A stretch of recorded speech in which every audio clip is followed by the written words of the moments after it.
board. All right. I feel the pressure. Hey, how was Russ Lagan on Friday? I am bummed that I missed that. That was good stuff, wasn't it?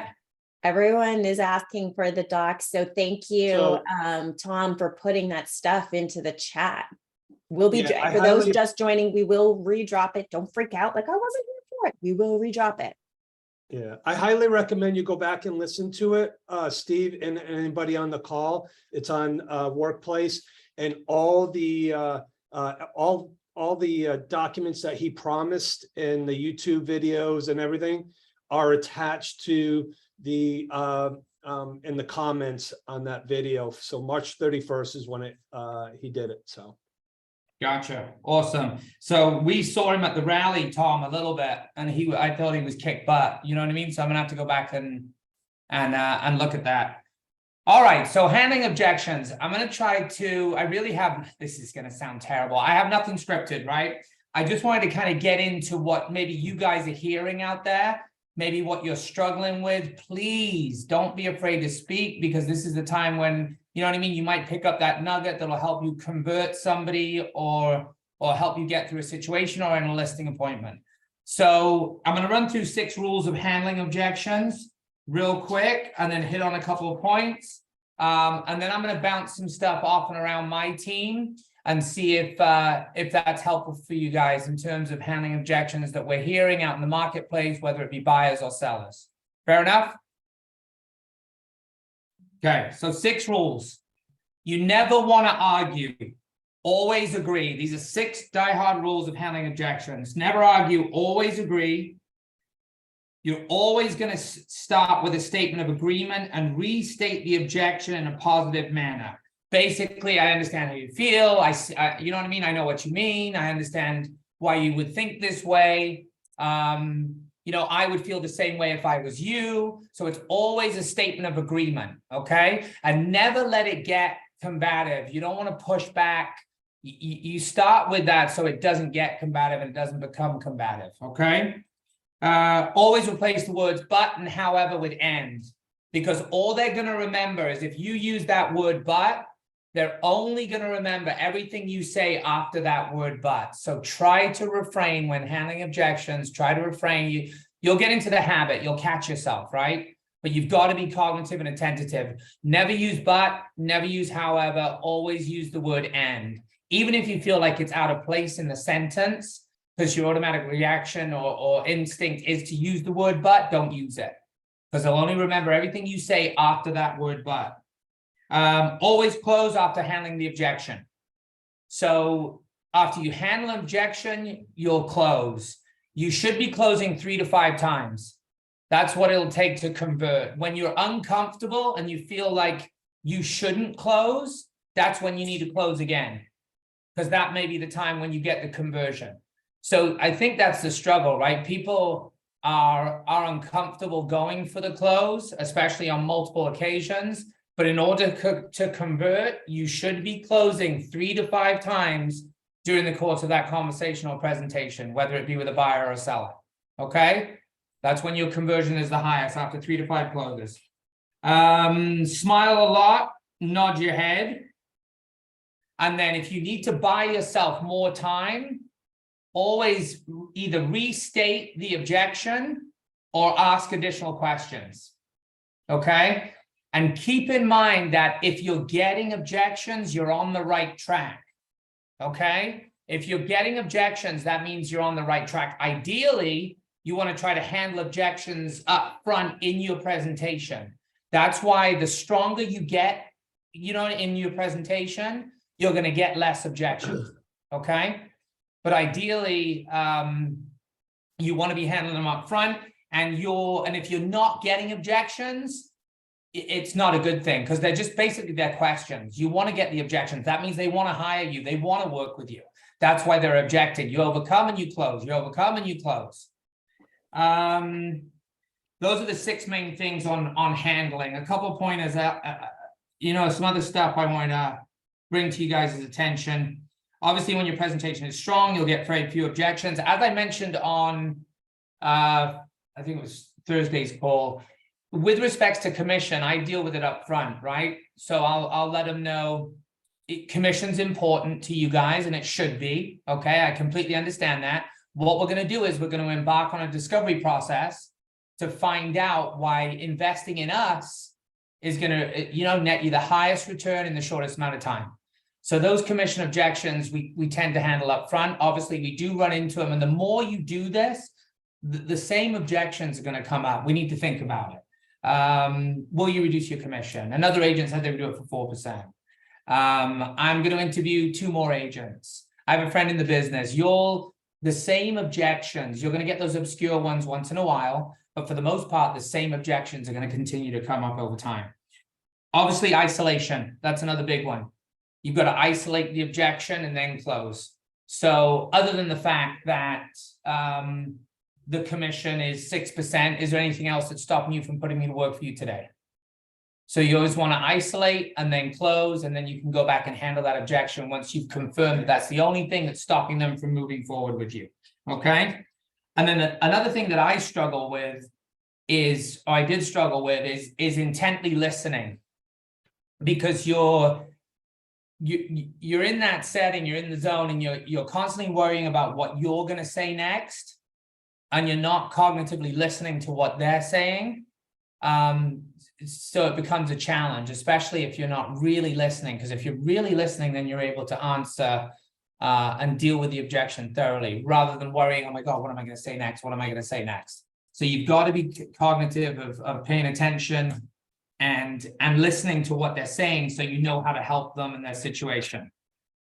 So those are the basic rules of handling objections. I wanted to get into, with my team, we have rent sell objections in about a week and a half. So I'm going to have to see how rusty Andrew is, but we'll run through some of the things that we encounter on listing appointments. And then I guess it's an open forum, right? I don't know what you guys are struggling with interest rates, prices too high. So Tom, can I bounce off you, Tom? I appreciate you, man. Yeah, no, So basically, perfect. Okay, so basically a buyer situation. I'll call Tom. Tom had inquired about a property, and Tom proceeds to tell me interest rates are too high. I might not need you, Tom, but so interest rates are too high, right? My rebuttal to that would be, I completely understand. We've had a lot of buyers that have felt the same way recently. The greatest certainty I can give you right now today is the certainty of today's rates. Can I explain why, Tom? Sure, yeah, please. I'd love to hear it. So I know you're unsure about purchasing, and obviously nobody has a crystal ball, right? But let's say we lock you in today at a 6.5% rate, and then by June, July, rates go to 7.5%. Tom, how are you going to feel? Well, it's even worse. It's even pushing me back further from being able to buy or being able to afford what I really need and want for my family. Exactly. So you'd be happy in that scenario if you did lock in at a rate at 6.5% today, right? Well, it's a whole lot better than 7.5. Exactly. So, and obviously the numbers have to make sense, but let's say in another scenario, Tom, you locked in at a 6.5% today, tomorrow, and rates went to 5.5% in the summer. What would you do? Or how would you feel?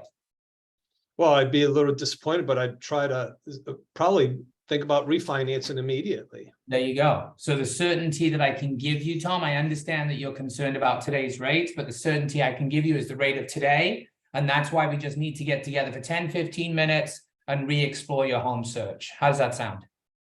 Perfect. And I always, and I've been talking about this, Steve, that is critical, because agents need to be more educated on how to have the right conversation with the buyer. And I guess what my thought is always an immediate is, what's the alternative?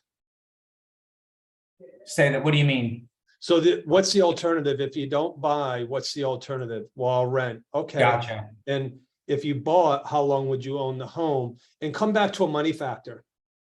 So if you bought a home, you'd live in it for 7 years, fantastic. So if you rented and you were waiting for that 3-4%, and let's say it never came about in 3-4 years, how much money did you spend in rent, which possibly could have turned into equity in the home that you were living in. By the way, it's your home and you're not paying someone else's residual income. You're actually, Exactly. yeah, you're building your net worth, right? So, you know, some of the great trainers always speak about bring it back to reality of real money, right? What's the alternative? Rent? Okay, fantastic. So if you rent it for 3 more years at $2,000 a month, you're at 60 something thousand, $72,000 in rent that has nothing, not one penny is going towards the equity in your home, towards your interest, your principal of your home. Right. Right. Very true. And, Very true. and here's the other thing. If and Steve and I have this conversation a lot. You don't have to worry about getting qualified buyers if you have tons of listings. Mm-hmm. Right. They will flock. They do. Mm-hmm. Yeah, you'll generate quite a bit off of your listings in terms of buyer leads. Dave, we're gonna get to you here in a minute. So who is hearing prices are too high? I'm just gonna wait, prices are too high. I'm not gonna buy right now. So I'll run that one real quick. So basically prices are too high. I completely understand how you feel that prices are too high. And we've had a lot of people that have felt the same way here recently. You know what I mean? And I can't tell you which way the market's going to go. Nobody has a crystal ball. National Association of Realtors is predicting a 3% rise in the average sales price this year. And would it surprise you to know that for every 10-year period that somebody has owned real estate, it is always appreciated. So for every 10-year period that somebody's that has owned real estate, it's always appreciated. The only time it was flat was between 2005, 2015. So all I can tell you is I understand you feel that prices are too high. If you told me you want to sell this house next year and make $100,000, I tell you it's not a good idea. I tell you that you don't bother. But if you're going to stay in this house for the next 7 to 10 years as your primary homestead, real estate is cyclical. What goes up goes down, what goes down goes up. So there's no better time than now. Are you willing to sit down and at least re-explore your home search? So that's how we'll hit on that. The 10-year period, the real estate's appreciated, and with the understanding that if they want to sell it in a year and make 100 grand, we tell them not to do it. But real estate's a long play. It goes up, goes down, goes down, goes up. If you're going to live in it as your primary for the next 7 to 10 years, it's regardless. You know what I mean? So they need to get into action now. And once again, goes back to, you know what I mean? The renting and throwing all that rental money away, 30, 40 grand a year on rent. So, Dave, what do you got? What's going on, David? Earth to David, you there? Hey, yeah, sorry, I was having issues trying to select the button on my phone with wet fingers. All good, buddy. All good. So I was actually, this is perfect because I was on a call with a lead from the open house last night, and she was, you know, talking about the rates are pretty high, the prices are high, and also they were like, you know, we could buy right now, but if we did, we'd have to settle for a home that really isn't what we're looking for. And I mean, so I'm down here in South Florida, and you know, 450 is not going to get you much. It's going to get you a really shabby something, or you're going to live in a condo or a townhouse, and you know, then that's going to be affected by the HOA. So I didn't really have an argument for them at that point. I was just like, well, yeah, maybe it does make sense to continue renting and saving for a bigger down payment and more of a house. So, you know, because that made sense to me. I mean, the challenge then becomes, and you know what I mean? People say they'll save money just over the years, just based on my personal experience, that they don't end up saving a whole lot. It could be different in this context. Also, they've got to understand that every $1,000 is about $5 a month on the payment. So let's say they save up for a house and they save for the next year and save 20 grand, but the houses in South Florida go up 3%. It's counteractive. It doesn't, you know what I mean? Their payment is going to affect their payment $100 a month. So they still would probably make more sense for them to get into something now, because that is the expected rate of appreciation. So it's, it depends on what they think they can save. At the end of the day, you don't want to see somebody make a mistake, right? Some people shouldn't buy, and it's just not the right time for them. But other people need to be motivated to buy. You can't motivate someone, right? If it's not trickery here. Some people are on the fence. They're not educated. They're listening to friends and family who are not professionals. And now is the time that they should buy, and they need to be motivated by us as professionals to get into action and make that move.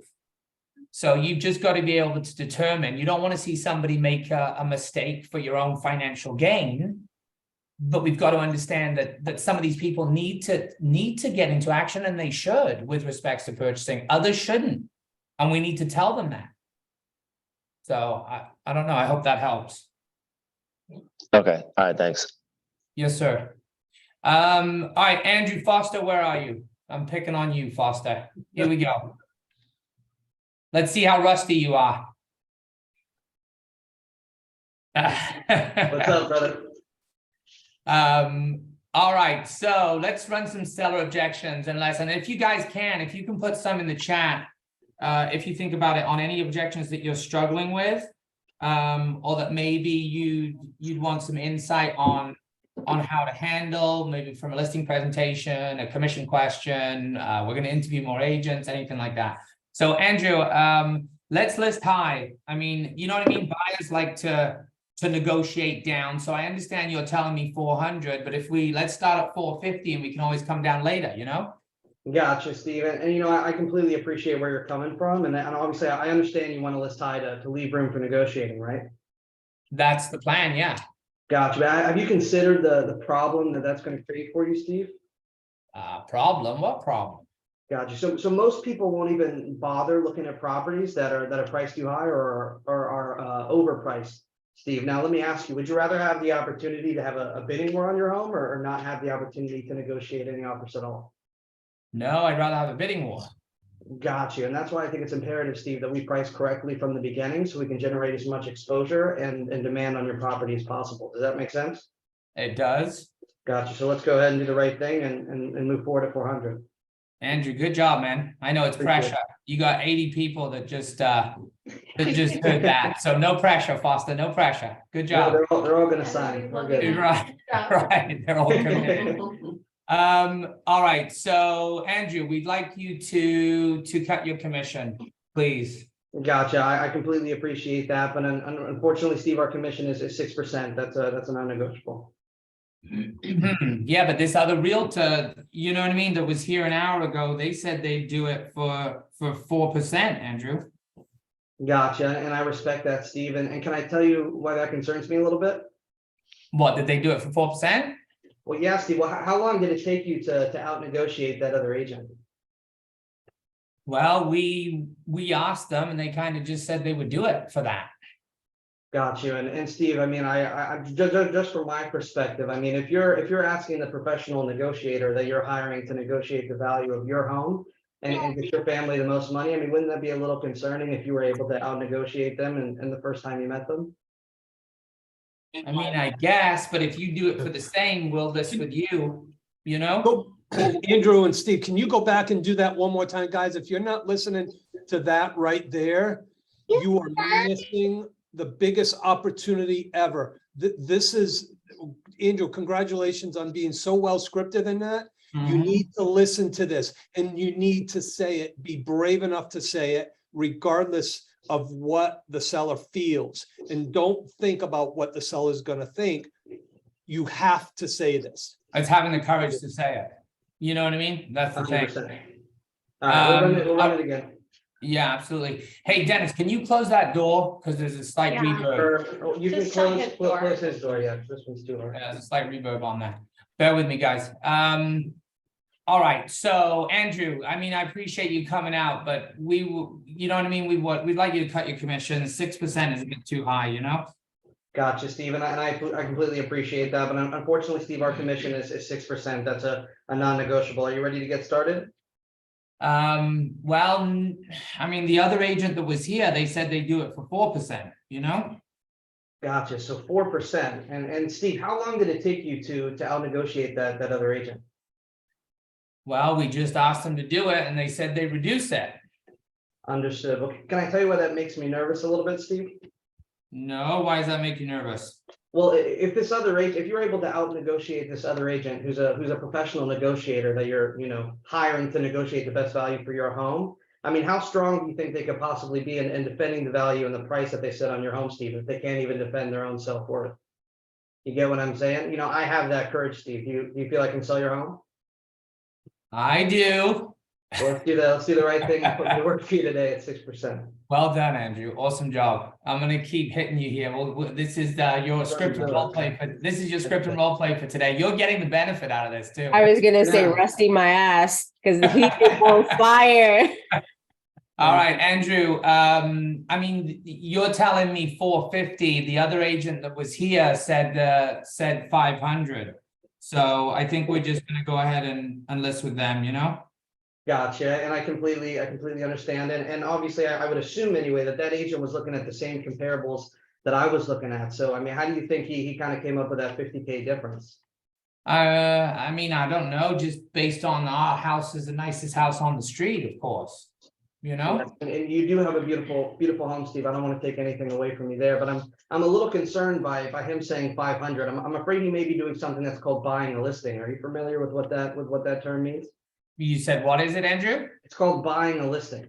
No, I'm not familiar with that one. What's that? So sometimes maybe when an agent's newer, when they have little to no business, they do something in real estate that we refer to as buying a listing. So what they do is they'll come in here into the listing appointment and tell you whatever price you want to hear, just so they can get you to sign a contract. But what they really plan on doing is trying to beat you up on price week after week after week until they can get you back down, Steve, to a number that they know they can sell it for.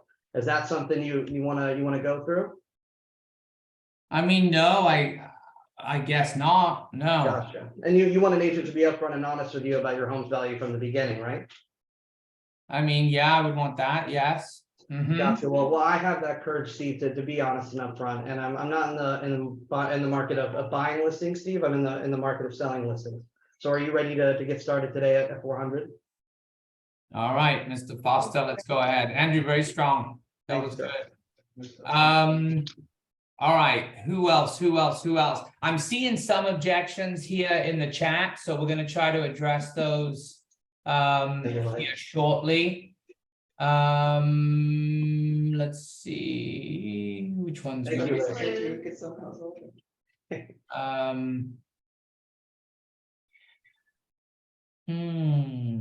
Andrew, what do you actually do to sell homes? I mean, the other, you know what I mean? There's some other agents that have told me some different things, what do you actually do to sell homes?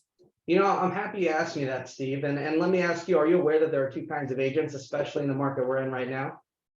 You said two kinds of agents? Yes, sir. No, what is that?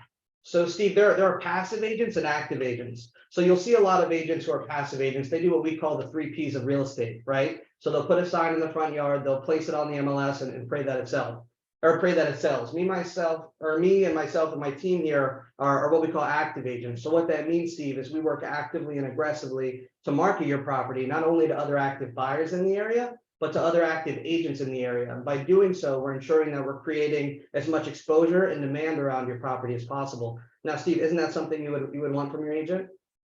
I mean, I guess so, yes. Yeah. Gotcha. So let's do the right thing and put me to work for you today, Steve. Oh, awesome. I hope you guys are getting all this and I hope it's helpful. I'm going to go through some on the chat. What other buyer objections are you guys hearing out there too, that maybe we can help with, that maybe we've touched on? Okay, Andrew, I appreciate you coming out, but we have another agent coming in about an hour, so we promise, Andrew, we'll call you. We promise we'll let you know.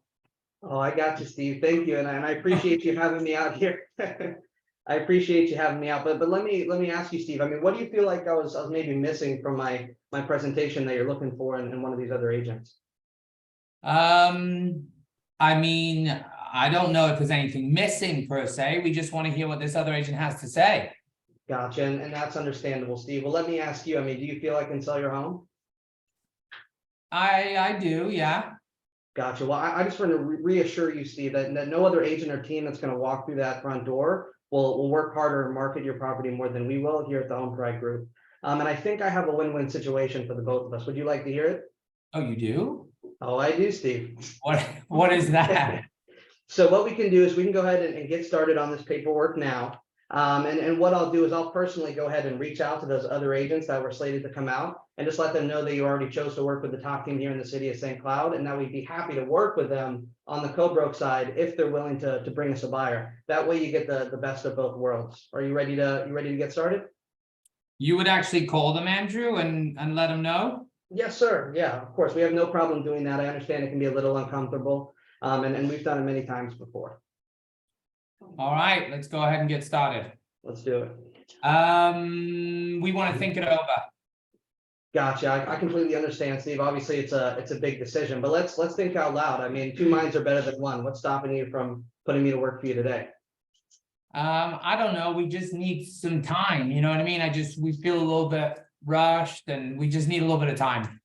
Gotcha. So just for everybody listening, we usually have a procedure that we like to run through when we get this objection. So the first response that we'll give is what I just said. So like, two minds are better than one. Let's think out loud. What's stopping you from putting us to work for you today? Then once we hear it a second time, then what we'll do is we'll say something along the lines of, okay, I completely understand it. It is a big decision. I'm sure you've seen, I've been getting quite a few messages and calls here since we've been in this appointment. Let me step out and return a few phone calls, and then you guys can go ahead and talk amongst yourselves. And then you guys can just come and grab me whenever you're ready. So we'll actually get up, walk outside of the house, return some phone calls, let them talk on their own. And then we'll pick it up from there. So let's say I just walked outside, Steve came and grabbed me, pulled me back in. So did you guys get a chance to discuss? Are you guys ready to get started? Yeah, I mean, I don't know. We're still kicking it around. You know what I mean? Gotcha. I completely understand why. I think I have a win-win situation for us here. You want to hear it, Steve? What's that? So obviously, we have a $0 cancellation fee. So what we can do now, and it's going to be contingent upon your approval in 24 hours. So we can go ahead, get started on the paperwork now, get that out of the way. And then in 24 hours, you'll give me a call. You'll either tell me yes or no. If you say yes, I'll begin actively and aggressively marketing this property immediately. And if you say no, I'll rip up the contract and you have no obligation. Either way, all we have to do now is get started on the paperwork. Are you ready? Awesome. There you go. So you can also use the box-in technique that I touched on Thursday. Box-in technique, remember, is, there's only three things basically. I understand you need time to think about it. There's three things that we need to go through. Let's go through them now. Uncover exactly what you need to think about. Number one, do you want to sell this home? Okay, I think we pretty much established that. Number two, have we agreed on the price that we need to sell this home at? Yes, we've agreed on the price. And number three, am I going to be the one to assist you market and sell the property for you? Those are the three things we need to think about. If we've covered all those three, then let's go ahead and activate the next step and move forward. So that's another option on that. All right, I'm going to go through some on the chat and see. Just bear with me. I would ask Tiff, but where are you, Tiff? Okay. Some of these are going to be a bit obscure. There she is. Some of these, no, I got it here. Some of these are going to be a bit obscure, but I'm going to we'll try to handle them. Other agents have listed, Olivia, other agents have listed for 3% commission, 1% to listing agent, and 2% out to the buyer's agent. So what are we saying there, Olivia? That this is a situation you're running into when you go into appointments, that the seller's telling you that someone's doing it for 3%. I don't know. Yeah, that happened to me recently. They said, oh, well, they've had multiple expireds, and the owner said he only wants to do 3%, 2 to the buyer's agent, 1 to the listing agent. And I said I'd show you how to bring the value to your marketing your home. But by that time you already listed with someone else for the 3%, I guess. I mean, I would handle it. We do use $6 bills. That would probably be the best way to handle that. So I completely understand And I would only want to pay 3% too if I had an option. But you have to understand this is a reduced services brokerage. And with reduced services comes reduced offers. Let me show you what we do for our 6%. And then you would have, I don't have them in front of me, Olivia, I could probably grab them, but you'd have 3 and 3 in terms of dollar bills. And you're basically going to tell the seller, you know what I mean? In this situation, they only have 1%, right? Which would be one of those dollar bills. It's hard to do without a visual, guys. But you're going to ask that seller, look, if they're doing it for 1%, is it fair to say that they need to pay the IRS, Uncle Sam, and feed their family? Right? It's fair to say that, right? Correct. So that 1% comes off the table. So exactly what is left? I understand that you want to step over dollars to pick up dimes in terms of paying less commission, but how much is left to actually market your property when they go ahead and pay Uncle Sam and feed their family? And there's nothing on that table because you've removed the 1% that they're doing it for, or the 2%. You can use it in either situation. So they need to think about that, right? They understand that you want to save. The problem that we run into and the problem we encounter that we are able to educate our other seller clients is that basically they're stepping over dollars to pick up dimes. Yes, they saved $8,000 or $10,000 in commission, but because of inferior marketing and not a proper listing plan of action, they don't generate enough activity on the property and generate enough traffic, so they end up netting $25,000 less than what they would have with a confident full service brokerage. So congratulations on saving yourself $10,000 in commission, you know? So that's probably the best way to articulate that one. How much of your commission, no tech bits, how much of your commission will you be giving back to me as you need me to buy a property in order to get paid? Robert, help me with that one. How much of your commission will you be giving back? So there's a lot of buyers out there that basically start negotiating with agents to basically get a kickback. I don't know if anyone's seen this. Yes. We haven't run into it, but basically it's a kickback. I would say, unfortunately, it's not something we can do. That and that's what we need to educate them. They're starting out with that, Steve. They're trying to get you down to 3%. They're asking for money back. They're doing all these things, and we see it a lot with the for sale by owners and others in the market. They think that we're not worth our value, and you know they're trying to get us to basically on the buyer side, getting us to give them money back for them to actually make the purchase, because they want to turn around and use it for closing costs and everything else. So it's out there. If no one's had that objection, please let them know that, you know, per Florida, we can't do that. We can lose our license. They have to be in the real estate business, but it is out there, Steve. It's a big no-no, yeah. So absolutely try to stay away from that and build your value prop during your buyer's presentation so that you're you know what I mean? You're not dealing with any of that. Yeah. If I'm doing it for sellers, Steve, and you talked about the 6%, I'm sure you have it in your package. My package includes the fact that right up front, I'm doing professional pictures. I'm putting it into multiple MLS systems. I'm doing video tours. I'm doing all of these higher end pieces other than just a basic agent who's taking pictures with their cell phone and throwing it out there. You know, quality marketing. Well, that's what you want buyers. That's how you want your presentation structured, right? You want to build the value, whereas to the point when you get to the commission, it's a moot point. You know what I mean? You get all this for 6%.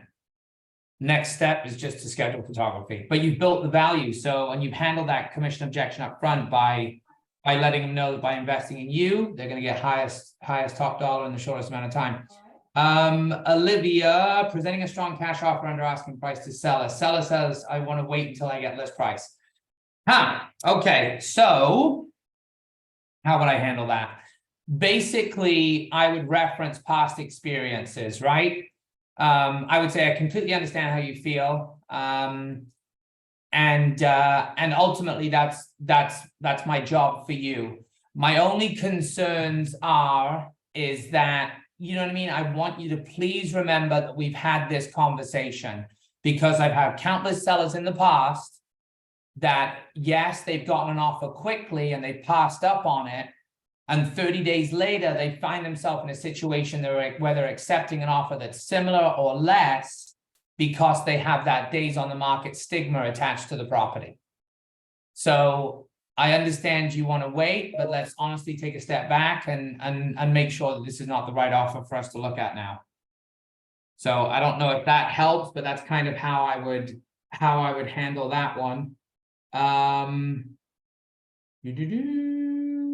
So Will, we're using a culmination of stuff. I mean, we have our own, but I need to refine it. In terms of the script book, we have a lot in there, but Glover U is the foundation. So if you're scripting to a couple of pointers on that, there's a Glover U, Jeff Glover, I don't know if anybody's familiar, but he has a script book, and there are some objections there, maybe 3 pages of objections, the most common. If you really want to nail this, you need to write them out for 30 days straight, once a day, and you need to recite them once a day for 30 days. That's all you have to do. But it's having the discipline to do it, right? Because a lot of, it's just having the discipline to do it. Once you commit and you do it for 30 days, you'll internalize it, and it'll come a lot easier. Well, so I highly suggest you do that. So write it out. Go ahead. Can you repeat that instruction? I'm sorry, it broke up on my end. No, you're good. So I would write them out, write out the objections once a day for 30 days. It took me about 15 to 20 minutes each day. And then I would recite it once a day for 30 days and just run through the objections. If you have somebody like a script and role play partner, obviously that would be good, but you can do it on your own. Easy as that. But you just got to make that for 30 days and then it'll get internalized. Thank you. That's Andrew will attest to that. He's just running it and doing it. It's every day. It's consistency, and then it gets internalized, and before you know it, it's second nature, even when you're rusty and haven't done it for 2 weeks. Right, Andrew? So, all right, Fizbo, not interested in listing. And do you have a buyer for my property? So from a Fizbo's perspective, I'll deflect back to Andrew on this, but we probably run, you know what I mean? Either I won't know if I have a buyer until I see your property. So that's exactly why I need to swing by, because you want to get face to face, especially with a Fizbo. Or you could say that, you know what I mean? I'm busy fulfilling the obligations that I have to my other seller clients by actively lead generating daily to find buyers for those sellers. Isn't that what you'd want in an agent? So you could handle it that way, Olivia. With respect to not interested in listing, you'd have to dig into motivation. Have they had a bad experience with an agent? I don't know if there's anything scripted there. What I would do is you could use suitcase full of cash. So I understand that you're not interested, but my only concerns for you, and I'm not saying you can't sell it for sale by owner, and I wish you every success and I hope you do, but you just need to be exposed to, you know what I mean? Your exposure is only to limited buyers. The kind of buyers that I work with, let me give you an example, Mr. Seller, the kind of buyers that I work with. Let's say that you're an out-of-state buyer, you live up in New York, and you fly into town with a suitcase full of cash for the weekend, and your sole intention is finding a property, right? Are you going to drive around looking for sale by owners, or are you going to reach out to a real estate professional? No, I'm going to reach out to a real estate professional. Exactly. Those are the type of buyers that we work with here at our team. So that's exactly why you owe it to yourself just for 20 minutes to sit down, go through our listing plan of action, and show how we can net you more money in a shorter amount of time. So that's how I would handle that one, Olivia. And expired. So that was suitcase full of cash.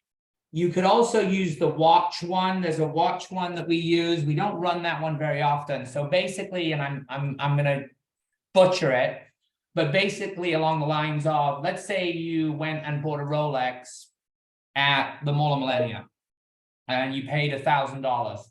Then a couple days later, you decided you didn't want the watch anymore. You couldn't return it. So you put it up in a garage sale. Are you going to get $1,000 for it? No. So the difference there is we're a real estate professional or a real estate brokerage, and you're purchasing something in a professional environment, as opposed to a for sale by owner where you know what I mean? You potentially expose yourself to reduced offers. Something along those lines. I might have butchered that one. We really don't use that one all that much. Olivia, you are full of them today. Too many people coming through the home and expired. Too many people coming through the home and they need to take a break. We'll think to put it back on the market down the road. I mean, that's not something we've run into. I would, you know, dig into why they think it would be different down the road. Why do they think, how are they going to sell their home and get top dollar? Our job as real estate professionals is to get as many people through that front door as possible, so I can generate you the highest net offer. That's my job. So I understand that you don't want people coming through the home, but unfortunately it's a prerequisite of selling and, you know, of marketing and selling your property. So what do you think? Ask a I would say the reason too many people are coming to your home is, have we really evaluated what the house value is, the price point? There must be a reason why they love your home, but they're not pulling the trigger. Let's sit down and have a chat. If that's what it is, I think I'm with you, Kareem. If they're looking at the home, the rule of thumb too is, if you go, another tidbit for you guys, if you go 2 weeks with no showings, like no showing requests and nobody requests to see your listing, or you have 10 showings on the property and you don't get any offers, then you're generally 5 to 10% overpriced. That's the rule of thumb. So 2 weeks, no showings, 10 showings, no offers, 5 to 10% overpriced. Buyers trying to get Jenny G. Andrew, I'm going to deflect to you on this one. Buyers, and just see what you can do with it. Buyers trying to get you to give them money for closing. That was going back to what the guy was saying earlier about people trying to negotiate your commission. I don't have a question about it. I was just going to the point that he was trying to say that's what people be trying to do. They try to haggle you to give them a percent or a piece of your commission back to them so that they can purchase. Got it. All right. Understood, Jay. All right. Joel from Open Door. Steve, Karen's got a question real quick. Hey, Karen. How are you? I'm good. I'm good, thanks. I have an answer to that. I'm in North Carolina. I don't know if it's different than Florida, but we actually have people advertising that they will give you money for closing costs to help buyers. The reason that we can do that here is because they're a party to the transaction.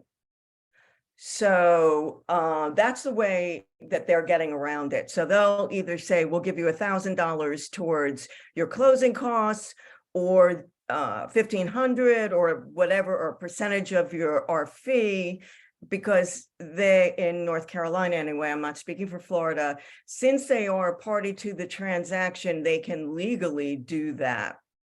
Gotcha. Understood. And I don't know if Tom's still on the call, but there used to be a guy years ago that did something similar. Buyer's Rebate Realty. Yes, that's exactly what they're calling it, a rebate. Yeah, so it's Buyer's Rebate Realty. He was local here in Orlando.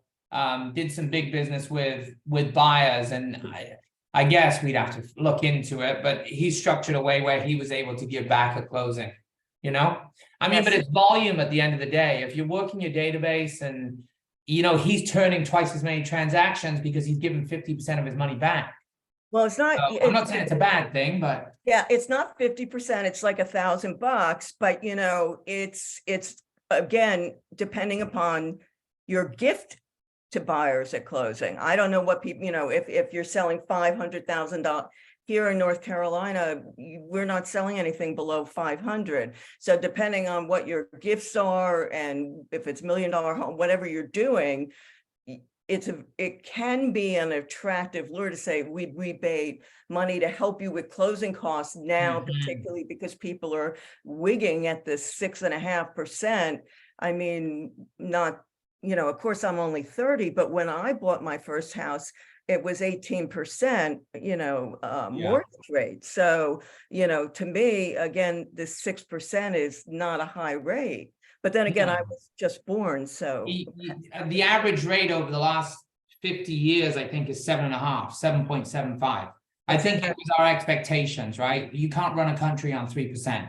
And we're never going to see those rates again. So I think that what has happened, there was a slight lull, obviously going into the holidays in October, November, December, January. I think part of that was the shock from the rates.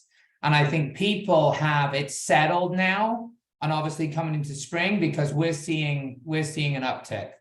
So I think it's just people's expectations. They expected that. It wasn't that anymore. Their expectations had to get back into alignment, and now they're back out in the market.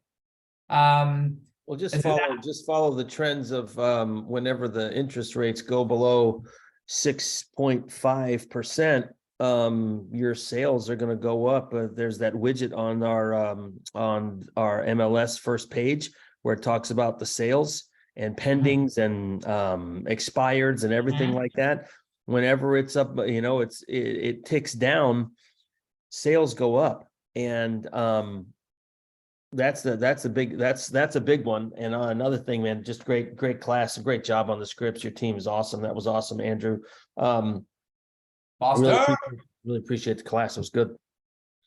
Okay, awesome. How are you, Bill? You all good, man? I'm great, man. Awesome, brother. Great. Yes, sir. Liz, I'm getting there. I want to help Joel. This is from a seller objection. Well, I'm sure I can get more from Open Door. I received their emails with the offer for more than what you're telling me to list. I'll go first. Basically, I completely understand.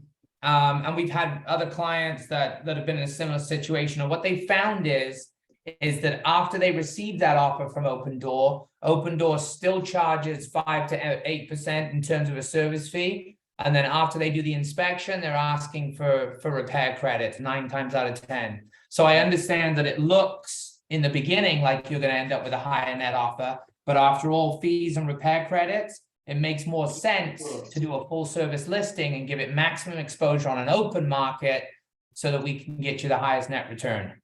I don't know, Andrew, what are your thoughts on that? Yeah, no, I was going to say the same thing. That's usually what I tell people as well, whenever, because we used to hear that a lot more back when Open Door was offering crazy on everything. Like last year or 2 years ago. But yeah, I would tell them the same thing. I think it's 6% is the fee, because it's like a 5%, and then they throw another 1% hidden fee in there. And then they're going to whack you on inspection. So I mean, after inspections plus you're paying 6%. It's not even close to what market value would be. So I kind of just try to educate them on that standpoint of things. But yeah, so pretty much the same thing. I hope that helps, Joe. I mean, it's an iBuyer at the end of the day. They're going to get maximum exposure. You know what I mean? Are you going to get a better offer after 1,000 people see the property online, or a better offer if just you accept an iBuyer or Open Door cash offer?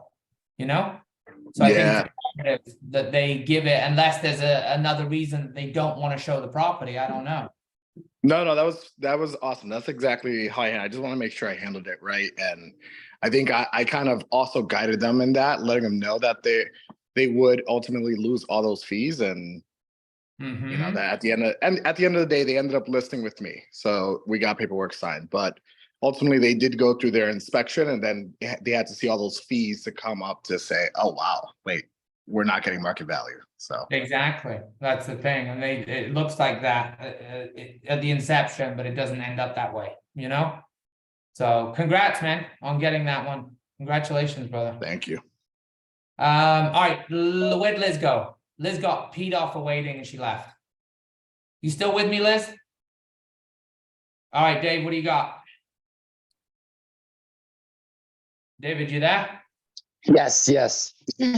So I liked what you said just a little bit ago, but about the Open Door thing, and the first thing that popped into mind was an objection, and it was something like, it was something like, well, what makes you more full service than Open Door? Because you were like, the way you brought it back around was, you know, XYZ going with a full service brokerage like us over Open Door is the best decision. I'm sure you can see. Right. Right. I mean, you got to run through, you've got to get solid on your listing plan of action and build that value and know exactly what it is that you're doing or that you're going to be doing, and honoring those commitments when it comes to the market and sale of their property. We're not perfect, but we door knock, we do an open house weekend, we circle prospect, we're calling the neighbors, we're sending out just listed postcards. I mean, we have a thorough listing plan of action that we hit on during the appointment, that is going to drive traffic, you know? So I don't know if I see any others. I hope this has been helpful, guys. Steve, know? can we add to that about the Open Door question, please? Yes, ma'am. What do you got? Steve, I'm going to role play with you. You're the seller who wants to take Open Door.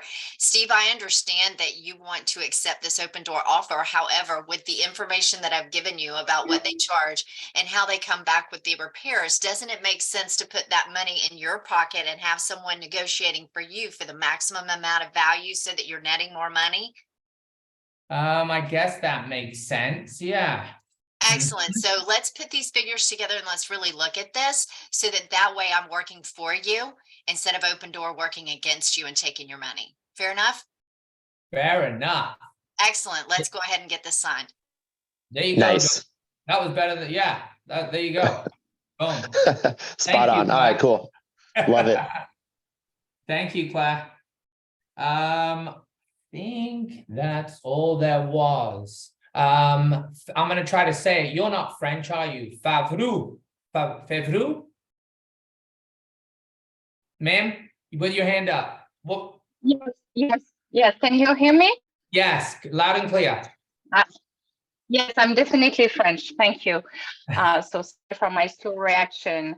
I have a question. So it's basically a for sale by owner, but it's officially a for sale by owner because the owner and the old real estate license.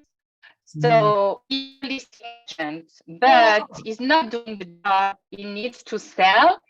Obviously didn't do real comparable because it just consider the house is in Winter Park. So I met him during the work in the house, and he considered that because it's Winter Park, he can get the toppest dollar. So he overpriced the house. The result is that the house is sitting on the market for almost a year now. So I am reaching out to him every 3 weeks to offer to do an open house for him to give more exposure and get eventually buyers and leads. And he constantly tells me, well, we're not ready to do open house yet. So it's been a year, there's no sign for sale in the yard and nothing happens. Is there objection I can have better? Because I just say, okay, if you don't mind, I'll talk to you in the next weeks to see if you change your mind, but I'm probably not aggressive enough with that. Right. So I missed, you were cutting in and out a little bit during the beginning, but I'm guessing I got the general gist of it. I think it's basically that it's been on the market a while, and has he made any reductions, price reductions or anything? Yes, he did. It's still not really on the market price yet, but yes, he did. Yeah, he constantly regularly get down the price, lower the price, but it still doesn't. The only thing he does is he puts it on the MLS. That's it. Okay, so there's a good video. If you guys Google Terry Story, Chasing the Market, that is something that we'll run during a listing presentation. It's called Chasing the Market, and Terry Story is the lady's name. So you could practice that daily. We have a blank piece of paper in our CMA package that will run. And then it's I don't know, it's a tough one. Days on market is the enemy, but he's been on so long. So it's a challenge, but you just got to let him know that the number one question that our buyer clients will ask us when we're showing them property is, you know what I mean? Generally, they want to know how long the property's been on the market. And when you're responding with, you know, 200 days, 5 months, 8 months, number one, those buyers think that there's something wrong with the property. Or number two, if you have it listed at $1 million, they want to offer 700,000. So you need to avoid that days on the market stigma, price the property correctly to begin with, so that you can sell it in a reasonable amount of time and it's not tainted per se. So it's a bit late in the game to use days on market script, but that's something we'll use. Days on market is the enemy. And then you look at that diagram, that Terry story, chasing the market. So obviously he's aware on this, because what he does, he canceled the listing and then he reinstalled the listing. So he did that, I think. Well, then he's not a serious seller. You know what I would do? When you generate, you don't have to tolerate. Don't waste your time. Instead of wasting an hour a day on this guy, get out there, lead generate, pick up the phone, go do something. Okay? Okay. Find another seller that's realistic. Bye, thanks. You got 80% of sellers that are trying and 20% that are actually selling. We need to work with the 20%. Sorry to be blunt with you, but that's what I would do. You know? No. Yeah, I'm a bit stubborn because it is in my neighborhood, and I think I could have a buyer, but yeah. Understood. We hang on to these clients and we work with them, but you know what I mean? We when we take a step back and we realize how much of our time they suck up, you could have been generating 2 or 3 other clients that are ready, willing, and able and realistic. So that's what we need to think about. Yeah. Yes, ma'am. Thank you. Yes, ma'am. All right, guys, 9:34. I hope that was okay. I appreciate everybody's support and input. Claire, thank you. Tiffany, thank you. Tom, thank you. Andrew Foster, fire. And I think that's it. Any other questions? All good? Okay, guys, have an awesome day. I appreciate your time and thank you for sticking with me for an hour. All right, Tiffany, thank you.